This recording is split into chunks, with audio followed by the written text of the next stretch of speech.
நல்ல படத்துல இருக்கும்ன்ற திருப்தியோட உங்க எல்லாரையும் சந்திக்கிறதுல ரொம்ப சந்தோஷம். இந்த கதை கேட்ட உடனே முதல்ல ஞாபகம் வந்தது எங்க அப்பா. என் வாழ்க்கையில எனக்கும் எங்க அப்பாவுக்கும் என்னெல்லாம் நடந்திருக்கோ அது எப்படி தனுஷுக்கு தெரியும்னு தெரியல, அது எல்லாம் சீனா வச்சிருந்தாரு. கதை கேட்கும் போதே என்னால இம்மீடியட்டா கனெக்ட் பண்ண முடியுது. எனக்கு மட்டும் இல்லை, ஐ திங்க் நம்ம ஊர்ல நிறைய அப்பா பசங்களுக்கு நடுவில் இந்த மாதிரி தான் ஒரு ரிலேஷன்ஷிப் இருக்கும்னு நினைக்கிறேன். எனக்கு ராஜ்கிரண் சார்கிட்ட நிறைய பேசணும்னு ஆசை. படம் ஆரம்பிச்சதுல இருந்து அவர் ரொம்ப சைலண்டா அவரை அப்சர்வ் பண்ணிட்டே இருந்தேன். நான் அவர்கிட்ட நிறைய பேசலை, ஏன்னா அவர் அப்பாவாகவும் நான் பையனாகவும் நடிக்கிறோம் இந்த படத்துல. எங்க அப்பா கிட்ட நான் எப்படி இருக்கனோ அதே மாதிரி தான் இருக்கணும்னு இருந்தா நல்லா இருக்கும், அந்த படம் அந்த கதை கரெக்டா வர்றதுக்கு நல்லா இருக்கும்னு தோணுச்சு. அதனால அவர்கிட்ட நிறைய இன்ட்ராக்ட் பண்ணவே இல்லை. ஏன்னா எங்க அப்பா கிட்ட நான் நிறைய பேச மாட்டேன். 2 நிமிஷத்துக்கு மேல 2 பேர் பேச ஆரம்பிச்சோன்னா சண்டை ஆயிடும். அவர் சொல்றது நல்ல விஷயமா தான் இருக்கும், எனக்கு பொருந்தாது, இல்லை நான் சொல்ற விஷயம் அவருக்கு பொருந்தாது. ஆனா உண்மையிலேயே இந்த படம் பண்ணதுக்கு இந்த மாதிரி ஒரு கேரக்டர்ல என்ன காஸ்ட் பண்ணணும்னு நினைச்சதுக்கு தனுஷ்க்கு ரொம்ப தேங்க்ஸ். ஏன்னா இந்த படத்தை நான் பர்சனலா எங்க அப்பாவுக்கு ஒரு ட்ரிபியூட்டா நினைக்கிறேன். நிறைய விஷயங்கள் எங்க அப்பா கிட்ட சொல்லணும்னு எனக்கு தோணும், ஆனா சொல்லணும்னு உட்காந்தேன்னா எனக்கு வார்த்தை வராது. எங்க அப்பா என் தோளில் கை போட்டு என்கிட்ட பேசியிருந்தா எவ்வளவு நல்லா இருந்திருக்கும்னு தோணும், ஆனா அதை பண்றதுக்கு அவருக்கு வராது. இதுக்கு மேல என்ன சொல்றது இல்லை. இந்த படம் எங்க அப்பாவுக்காக நான் பண்ண, என் வாழ்க்கையிலே எங்க அப்பாவுக்காக நான் பண்ண ஒரு விஷயம்னா, மனசார பண்ண விஷயம்னா இந்த படம் தான். Thank you Dhanush for this wonderful role and this wonderful film. Bharathi மோகன் சார் பேசும்போது சொன்ன மாதிரி ஒரு நல்ல மனுஷனால தான் ஒரு நல்ல ஸ்கிரிப்டை எழுத முடியும். ஒரு ஸ்கிரிப்ட் ரைட்டரா இந்த கதையை சொல்லும் போது தனுஷ் ஒரு பெரிய, எனக்கு ரொம்ப ஆச்சரியமா இருந்தது எப்படி இந்த மாதிரி ஒரு கதையை பண்ணணும்னு அவருக்கு தோணுச்சு. ஏன்னா ஒரு மாஸ் ஹீரோ, நிறைய கமர்ஷியல் படங்கள் பண்ணிட்டு இருக்கிற ஒரு ஹீரோ, நல்ல நடிகர்கள் நல்ல நடிகர்னு திரும்ப திரும்ப ப்ரூவ் பண்ணிட்டு இருந்தாலும் நிறைய ஒரு மாஸ் எக்ஸ்பெக்டேஷன் இருக்கிற ஒரு ஹீரோ. அவர் ஃபர்ஸ்ட் படம் டைரக்ட் பண்ணும்போது அவர் சொன்ன மாதிரி ஒரு கமர்ஷியல் படம் டைரக்ட் பண்ணிருக்கலாம், அவரே 4-5 ரோல்ல கூட நடிச்சிருக்கலாம். அதெல்லாம் பண்ணாம இப்படி ஒரு கதையை எடுத்து ஒரு ஃபேமிலி என்டர்டெய்னரா ஒவ்வொரு குடும்பத்துக்குள்ளேயும் இருக்கிற விஷயத்த ஒரு படமா எடுக்கணும்னு எப்படி அவருக்கு தோணுச்சுன்னு எனக்கு தெரியல. அண்ட் பொதுவா தனுஷை பத்தி கொஞ்சம் தூரத்துல இருந்து பார்க்கும்போது அவர் என்னதான் திறமையானவராக இருந்தாலும், தனுஷ் இதை நான் உங்ககிட்ட பர்சனலா சொல்லியிருக்கலாம், பட் ஆனா எனக்கு இங்கே சொல்றது ரொம்ப பொருத்தமா இருக்கும்னு தோணுச்சு. அவரோட வெற்றி, அவரோட உயரம், இதெல்லாம் பார்க்கும்போது என்னதான் அவர் நல்லா நடிச்சாலும் எல்லாம் பண்ணாலும் நம்மளால ஒத்துக்க முடியாது. இது யாரும் ஓப்பனா சொல்ல மாட்டாங்க, நான் சொல்றேன். உள்ளுக்குள்ள ஒரு சின்ன பொறாமை, ஒரு சின்ன காண்டு இருந்துட்டே இருக்கும். சத்தியமா தனுஷ் எனக்கு அப்படிதான் இருந்தது. நிறைய பேருக்கு அப்படிதான் இருக்கு, சொல்ல மாட்டாங்க, நான் சொல்றேன். ஆனா இந்த படத்துக்காக ஃபர்ஸ்ட் டைம் நீங்க கூப்பிட்டப்போ நான் ஸ்னேகா கிட்ட சொன்னேன், தனுஷ் ஏதோ படம் டைரக்ட் பண்றானா, கூப்பிடுறாரு போகணுமா. அவ்வளோ ஈகோ எனக்கு. என் பொண்டாட்டி பார்த்தாங்க, அப்படி போய் கதையை கேட்டு அப்புறம் டிசைட் பண்ண அப்படின்னு.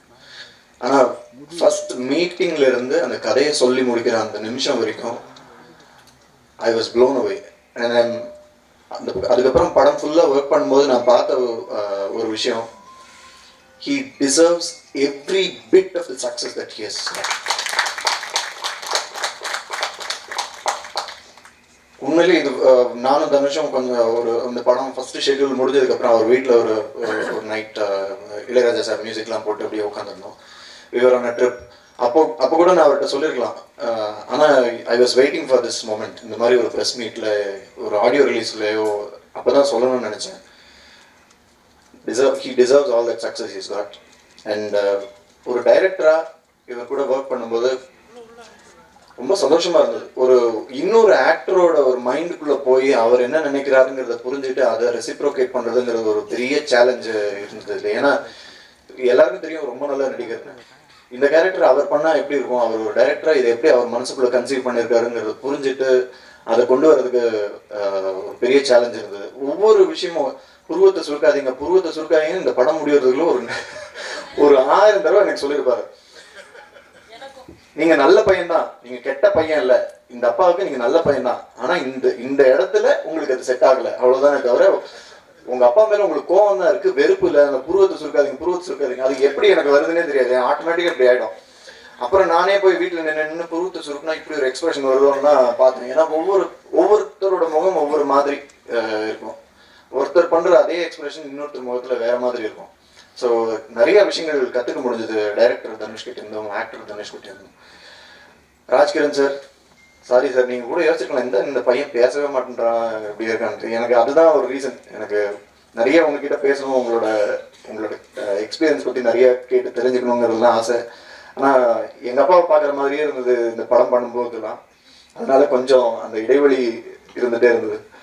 பட் இந்த படத்தில் ஒரு ட்ரெய்லர் பார்த்தாலே உங்களுக்கு தெரியும், இது வரைக்கும் நம்ம பார்த்த ராஜ்கிரண் சார் இல்லாமல் வேஷ்டி சட்டை ராஜ்கிரன்லேருந்து பேண்ட் சட்டை ராஜ்கிரண் மட்டும் இல்லாமல் மொத்தமாகவே வேற ஒரு, நீங்கள் பவர் பாண்டியை தான் பார்ப்பீங்க. இதில் ராஜ்கிரன்கிற ஒரு இண்டிவிஜுவல் தெரியாமல் பவர் பாண்டிங்கிற ஒரு கேரக்டர் தான் உங்களுக்கு படம் ஃபுல்லாக தெரியும். அந்தளவுக்கு தனுஷ் அவரை மாற்றிருக்காரு. இன்னொன்று, தனுஷ் ஃபர்ஸ்ட் படம் டைரக்ட் பண்ணுறாரு.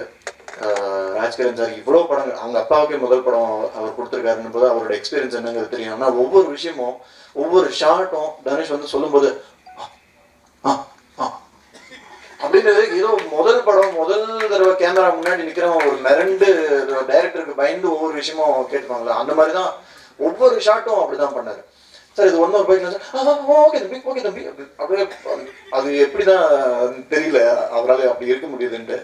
ஏன்னா ஒரு 4 படம் நல்லா பண்ணிட்டோம், நல்லா நடிக்கிறான்னு ஒரு படத்துக்கு ஒரு வரியை எழுதிட்டாலே நமக்கு கொஞ்சம் அப்படியே அப்படின்னு தோணுது. ஆனால் அந்த அளவுக்கு ஹம்பிளாக ஒரு டைரக்டர் சொல்றதை கேட்கணுங்கிற அந்த ஒரு சரண்டர் பண்ற ஒரு விஷயம் ராஜ்கிரண் சார் கிட்ட நான் கற்றுக்கிட்டேன். Thank you sir. ரேவதி மேம் என்னோட ஆல் டைம் ஃபேவரட் ஹீரோயின். கண்டநாள் முதல்ல அவங்க கூட நடிச்சுன்னு, அதுக்கப்புறம் ஆல்மோஸ்ட் 10-12 வருஷத்துக்கு அப்புறம் திரும்ப அவங்க கூட ஒர்க் பண்ண ஒரு எக்ஸ்பீரியன்ஸ். ஒரே ஒரு சீன் தான், but still I cherish that for long time. And Jaya Singh, தெரியல நான் அவ்வளோதான் நல்லா நடிச்சேன்னு தெரியல, இருந்தாலும் சொன்னதுக்கு ரொம்ப நன்றி.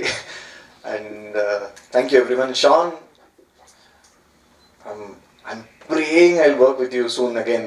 நான் ஹீரோவாக நடிக்கிற ஒரு படத்துக்கு நீங்கள் மியூசிக் பண்ணணுன்ட்டு. ஏன்னா ஆல்பம் இந்த படத்துக்காக அவங்க கம்போசிங்கெல்லாம் உட்காரும்போது கூட இருக்கிற ஒரு வாய்ப்பு கிடைச்சது எனக்கு. அவ்வளோ பேஷனேட்டாக இந்த படத்தோட ஆல்பம் தனுஷும் ஷானும் உருவாக்கியிருக்காங்க. ஐ திங்க் தனுஷோட படங்களில் ஒவ்வொரு பாட்டும் அவ்வளோ பெருசாக வர்றதுக்கு அவரோட பேஷன் தான் காரணம்னு நினைக்கிறேன். அண்ட் அஃப்கோர்ஸ் அவர் எவ்வளோ இன்புட் கொடுத்தாலும் அதை வாங்கி பண்ணுறதுக்கு ஷான் மாதிரி ஒரு டேலண்ட் வந்து உண்மையிலேயே ரொம்ப பெரிய சப்போர்ட் இந்த படத்துக்கு. Thank you Shaan, I am really looking forward to it. Dubbing பேசும்போது ஒரே ஒரு சீன் பார்த்தேன், ரோபோ சங்கர் அண்ணன் நடிச்சது. கண்டிப்பாக அது பார்க்கும்போது உங்கள் எல்லாருக்கும் சிரித்து வயிறு புண்ணாயிடும். இந்த படம் ஒரு படத்தில் ஒர்க் பண்ணும்போதே தெரியும், இது ஓடுற படம், ஓடாத படம், சுமார் படம் அப்படின்னுலாம். இந்த படம் கண்டிப்பாக சூப்பர் ஹிட் படம். ஃபேமிலியாக வந்து எல்லாரும் ரசிக்க போகிற ஒரு படம். அண்ட் தனுஷ் சீக்வல் பண்ணலான்னு சொல்லிருக்கீங்க. அண்ட் கொஞ்சம் பார்த்து பண்ணுங்க. Thank you so much.